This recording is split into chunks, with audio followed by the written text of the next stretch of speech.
Let's talk about this.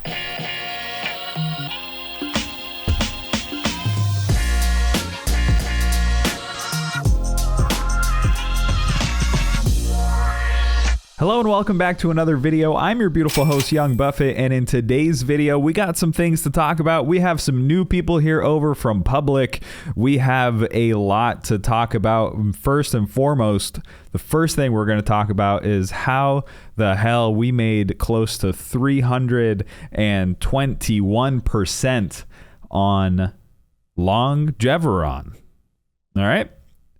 We're just going to talk about that first and foremost, because I know a lot of you are in here to talk about how the hell did this guy somehow do 321%. It's not that crazy. We'll talk about it. So real quick, a couple days ago, we made a video that talked about why we scaled into Longeveron. I can talk about it again. I don't know if it's going to get boring. I know there's a lot of new people here, though, because I just keep plugging shamelessly my YouTube channel. So if you haven't already, definitely do me a favor and hit that subscribe button, because it makes this number go up, and then it makes me feel really, really egotistical, and like I feel just so, so much better about myself, and it's really bad, but just do it anyways, make me feel better. But anyways, Longeveron, we bought this stock on Friday, and what I can do, let's just go to my profile here.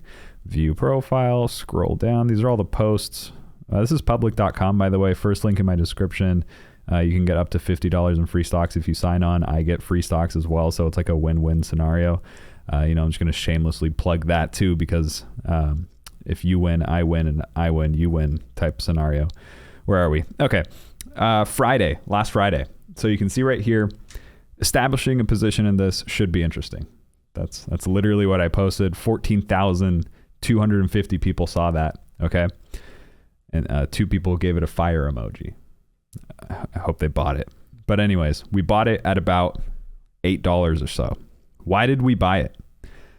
We bought Longeveron on Friday because my boy over at the trading fraternity, Josh, if you don't already know, he has an amazing YouTube channel. Talks about stocks, crypto, real estate, investing, philosophy, psychology. Huge inspiration behind this YouTube channel, actually. So if you like my channel, you'll love his channel.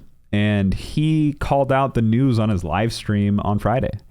The news was Longeveron got an FDA Rare Pediatric Disease designation for heart medication. Okay. And they got a piece of paper. And this piece of paper, historically, can be worth hundreds of millions of dollars. Okay? I'm just going to put it really simply. I'm not going to dive in and pretend like I'm a pharmaceutical physicist, scientist, astrologicalist, I don't know. I don't know what's going on.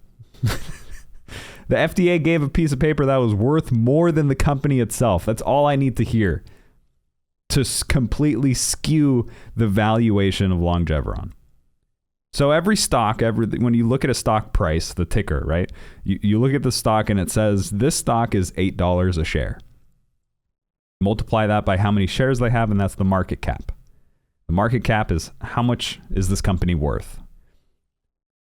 The FDA gives them a piece of paper, and it's worth more than that company itself. That means the price of the stock needs to go up. Easy math.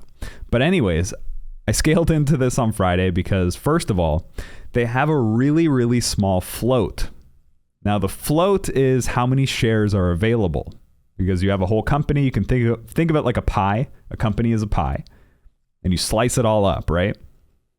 Each slice is a stock, a share, a slice. Does that make sense? I'm trying to make this make sense. They have a low float. That means there's less shares available. And if there's less shares available, that means supply and demand comes in play a lot easier. That means there's not that much supply, but the demand is going up. And if that happens, that means the price goes up. And to make it even juicier, the stock was shorted. Oh, man. So not only do they get a boost from the FDA news, which was really great, really interesting, but it's also heavily shorted. Now, we'll talk about what that means if you're new and you don't really understand what it means to be heavily shorted. But I don't know what to talk about first. I planned this video out and everything, but now I'm all over the place.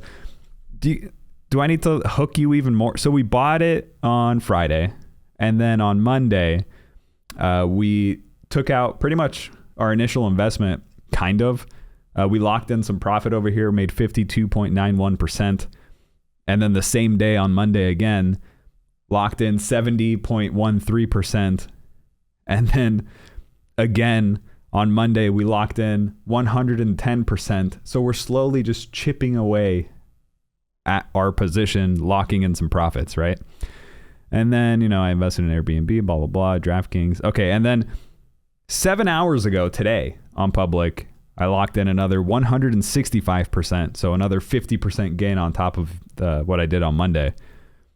And then it kept going. And we'll talk about why. But then I locked in another 213% on that. Okay? And then we locked in another 308% 3 hours ago. And then I just started pumping my YouTube. I'm like, hey, everybody, go check out my YouTube. Hit that subscribe button. But anyways, we top ticked it at 324%. So let's talk about why. So not only is this stock really cool, not only is it shorted, not only did they get FDA approval and whatnot. Do you know what a short squeeze is? I want you guys to understand this YouTube channel is a safe space for all things stocks, crypto, money, psychology, philosophy, all these different things, right? It's a safe space. There's no stupid questions. I know there's some of you in here who've either been subscribed for quite a long time or you're new here and you've just been pretending like you know what a short squeeze is and you're like, yeah, Reddit, AMC, GME, Clove, Bed Bath & Beyond, Nokia, short squeeze, gamma squeeze, this, that. But some of you don't really know what that is. Now I'm going to level the playing field here. A short squeeze, I'm going to explain this so simply. You can't leave this video without understanding what a short squeeze is. Let's say you buy a stock for like $10, right? You obviously want that stock to go up. Let's say you want it to go to 15 and then you can sell it. And yeah, you made $5, right? Well, what do you do if you think the stock is going to go down and you want to make money on the downside? You short it. That's what hedge funds do. That's what some large institutions do to hedge their positions. You short the company. There's a lot of different ways to do it. I'm not going to get into everything. You can sell calls, you can buy puts, you can sell naked shares, you can borrow shares, synthetic shares. It gets kind of dirty. You can do some dark pool manipulation crap, but we're going to keep it simple. Longeveron was shorted over 100%. That means out of all of the shares that are available, people were saying, hey, let me borrow your shares. And they're borrowing shares that they don't own, promising to buy it back, but they're hoping that they could buy it back at a lower price. Now it's kind of tough to wrap your head around that if you're not familiar with all of this, but that's essentially what they're doing is they're borrowing shares and they're saying, we'll pay you back, bro. We'll buy it, but at a lower price. That's what they're hoping. But what happens if the stock goes up? This is what happened with GameStop. This is what happened with AMC. This is what happened with Clove when all of those meme stocks and momentum stocks started to skyrocket. People from Wall Street bets started to come in. A lot of retail volume started to come in and start buying the shares up, raising the price. But those people who were shorting it wanted it to go down, not up. And the more it kept going up, the more they were at a negative position, and they would then have to cover their short position. Does that make sense? So they had to cover it. That means they borrowed it. They would have to buy it back. They would have to close that position. They would have to say, oh, I don't want this to keep going up. I'm out. I'll buy the shares back at a loss. Now, what happens when you buy the share back at a loss? You have to buy the share. So then they buy the share, and then that makes the stock price go even higher. And that's what a short squeeze is. Does that make sense? They have to keep buying the shares back, and they buy it and buy it and buy it because they were borrowing it and now they're owing it. And there's a thing called cost to borrow, and they have to pay because they're paying fees because they're borrowing shares that they don't own. And it just becomes such a difficult position to hold. So they just cut their losses and they lose millions to avoid losing billions. But then it just sends the stock even higher and higher. And that's why a stock like Longeveron is up 300% or so in the day. Again, we locked in profit at 52%, 70%, 110%, 165%, 213%, 308%, and 342%. Okay, so we locked in profits all at those numbers, riding that wave up, and we still have some available shares. So it's very interesting. I'm very curious to see how this all plays out. If you're new to this channel, what we do is we talk about all different types of stocks. We specialize in these short squeeze and momentum and meme stocks, but we're opening it up. We're talking about a lot of different things. Over at Finery, it's my free trading group where everyone just hangs out and talks about stocks all day long, and stocks and cryptos and NFTs. We brainstorm. It's a safe space to ask any questions and whatnot. So feel free to click on the second link in my description, hop over to Finery and let's chat. But today, the overall markets did fantastic. There was more activity than I thought there would be.